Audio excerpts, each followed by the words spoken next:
Welcome to session 3 on the ethical issue unit. In session 1, we looked at the overview of what the learning is.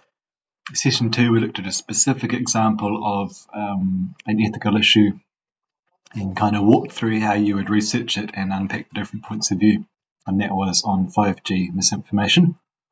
And this session is going to be on the assessment task itself, what you've got to do, how long you've got to do it, and how to get there. So the task is linked into the slides, which you can access. It'll also be available in Teams for you as a resource.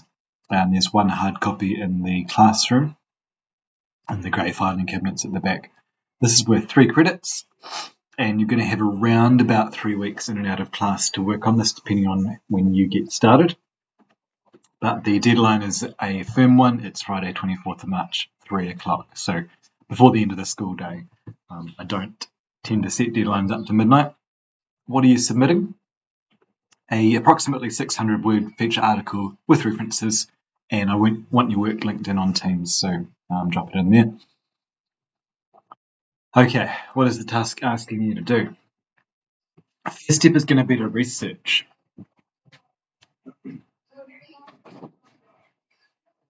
We'll brainstorm some tasks in class, and you can choose one of those, or you can go broad and choose your own, but you've got to be able to research independently for this task. And the first step is to very carefully define the issue. So if you take our work on 5G from last session, it's not actually just the plain existence of the misinformation or that people believe it. That's not an ethical issue. The decision made by the media producers, that's the ethical issue.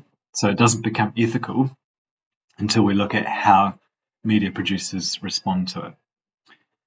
Second step is to research widely for media texts. So those are your primary sources if you're a confident researcher or historian. And your critics, your opinion, and your analysis, those are your secondary sources that illustrate the issue. So depending on your issue, it will depend on what you're looking for, but you want a mix of primary and secondary. You probably want 4 to 5, maybe 6 sources. This is not a huge research project, and this is not primarily a research focus. It's about analysis. Once you've got your sources, you're going to process them, extracting you want to end up with 3 to 4 different points of view across all of your work. So depending on how many sources you have and how many points of view you find, might determine how you go about that. You want quotes because you want to be able to quote them in your work, and you want a name. So an individual is better than an organisation, and a spokesperson for an organisation is not really a very good source. So where you can get a personal point of view. If you can't get an organisational point of view, when you come to write your feature article, it's much easier to work with people than organisations. And from those same sources, make notes on the causes of the issue and the potential consequences, like we looked at in session 2. You might use a table like this. So I've got 4 spaces there because I'm going to end up with 4 good sources. I'm going to name the source, so a person or an organisation, and give a reference link. I'm going to summarise the points of view, the causes, and the consequences. So once you've collected your information and you've got your table, you're going to need to form it into a feature article. Now, to get a bit of a handle on a feature article, I would go to the assessment task and look at the guidelines there.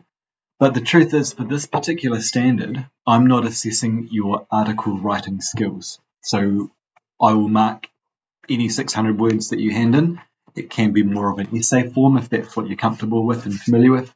You don't need to have a publishable article to get 3 credits for this assessment.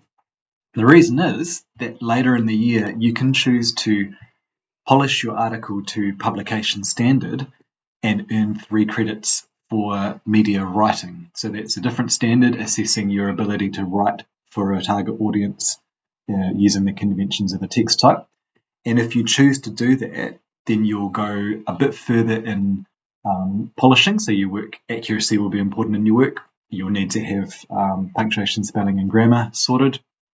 And you'll need to be using the conventions of the feature article with confidence. You could do most of the work for that right now, or you could choose to format it as a report or an essay now and then polish it later. There are a couple of other options for media writing that you might write a script or even potentially a review. So there's a few different options of things you might submit there. And by the middle of the year, when that media writing assignment is due, you'll have a wee portfolio of media writing that you can choose from as to what you want to submit. So as a short answer, you can choose how you want to submit this. I'm happy to read, solid paragraphs in essay form. If you want to get started on the feature article and you feel confident about that, the guidelines for doing that are in the assessment task. And I can provide some exemplars of feature articles that would be suitable for this kind of work.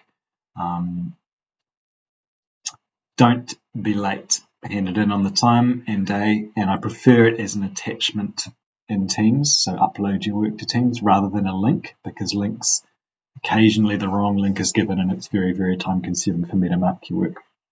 And I'll be returning your work on Teams with a comment in due course. So that's the end of session 3. Nice brief one, just looking at the assessment task.